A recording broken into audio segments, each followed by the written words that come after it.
Look, it's been pretty chilled. We'll have a practice this afternoon. We've had some good discussions after the last game against the West Indies. We've had two really narrow losses, I suppose, one to Sri Lanka and one to the West Indies. And obviously morale's been low after those particular losses, knowing that our chance in the World Cup probably over. But we've got a lot to play for tomorrow. So mentally the guys will be up for it. They know it's still an important phase of the competition. There's still 2 games to go, and guys are very determined to put in a good performance in the next 2 games. Is it the task trying to pick up the players after the way in which you lost the last game in such dramatic fashion? I think so. Not easy. Players know that they were, not just that game, but even the first game against Sri Lanka, where we were probably on top for most of the game and just came unstuck at the end through 1 or 2 crucial mistakes. So obviously the boys are gutted. It's been a tough couple of days for them. They know the expectation back home is high. They know the media interest is high, and they probably feel that they've let a few people down in terms of not crossing the line. So not an easy task, particularly in a competition like this, to get guys' morales up. But they're playing for their country tomorrow, and as soon as they cross that white line, they'll be giving 100% again. And just looking at South Africa themselves, have you identified any areas that you can exploit ahead of tomorrow's game? Look, they're playing well at the moment. Having worked with South Africa for a long time myself, we know that there's always a question mark regarding the way they play spin. Hopefully the conditions will help us a little bit tomorrow. So there are certain areas that we will look to exploit and look to focus on when we play against them. Whether I tell you about that now or not is I don't think it's the right thing to do, but we have had some good discussions and some good meetings this morning to go over some of our plans for tomorrow. And just a word on Shakib Al-Hassan, obviously a loss for you guys for the rest of the tournament. What are your thoughts on the impact of that? Obviously a big loss for just balancing the side without him. When he's not there, you go in either a batsman light or a bowler light. You might have to play a part-time bowler. So it's obviously a big loss for the balance of the side, but also in terms of his leadership and the calmness that he brings around the environment in pressure situations, that aspect will be lost. But it does provide an opportunity for someone new to maybe make his first World Cup appearance tomorrow, and we've got to see that as a positive for whoever that young player is going to be tomorrow. Excellent. Thanks very much. I think we're done with questions in the room, so we'll switch now over to Zoom. Rabi? Yeah, thanks, Callum. We'll take the first question from Sikandar. Hi, Rafael. Can you hear me? I can hear you, Mo. How are you? Tomorrow is the next 2 games is very important for Bangladesh to have some results or some good memories. Are you ready to get a win in the next game? Look, Mo, I think every single game we play to win, and we know there's obviously an obsession with winning and a disappointment when you don't win. I think our focus is very much on our process and how we got to go about trying to achieve that win. Of course, every single game they play, we're trying to win, but if you're just focusing on that, you maybe lose track of the things that you need to do well in order to get that win. So I think tomorrow's game in particular, we need to focus really hard on our particular skills, our processes, the disciplines we want to try and bring into the game. And if we do that, hopefully the result goes our way. Masood. Hi, Russell. There are 2 questions. Number 1, you are already out of the contention for semis, but what do you think, what can be achieved in the rest of the matches? And number 2 is, there is a talk regarding Indian players being tired playing in the IPL. And do you think same case here for Mustafiz and Shakib? Look, number 1, I think Bangladesh have only won 1 game in the second phase of the T20 World Cup ever, so there's an opportunity to improve on that record. To try and win 2 games will be a big stepping stone for us. So there's a lot to play for in the next 2 games. Our focus is entirely on tomorrow before we get to the last game against Australia. We first need to try and open our account tomorrow, so our performance tomorrow is really important.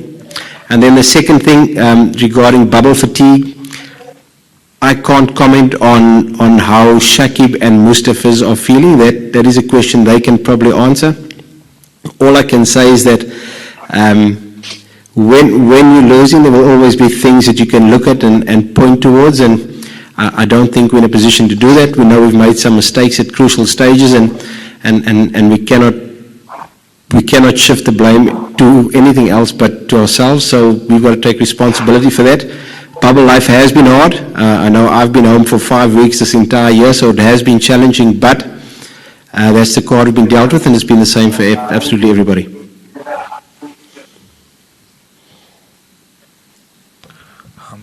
Isam? Hi, Coach. Hi, Wanted Isam. to know how the team is. How do you plan to bounce back against South Africa? Because there were moments in the West Indies game when when we thought that Bangladesh would win the game against Sri Lanka as well, 4 for 79, chasing 172. So these small moments, how do you get the team back on track? I know that the World Cup is probably over for Bangladesh, but these moments probably gnaw at any lineup or any coach or any team. Look, Isam, and I know the results haven't been great. We've played against Sri Lanka, we've played against the West Indies, we've played against England, all three past champions, all three tough sides. And in two of those games, we probably won top for 80 to 90% of those games. So we've got to look at the positives. We've got to look at the areas that we did really well. And there were a lot of good areas in those particular games where we had the West Indies under pressure, we had Sri Lanka under pressure, we were in good position with the bat.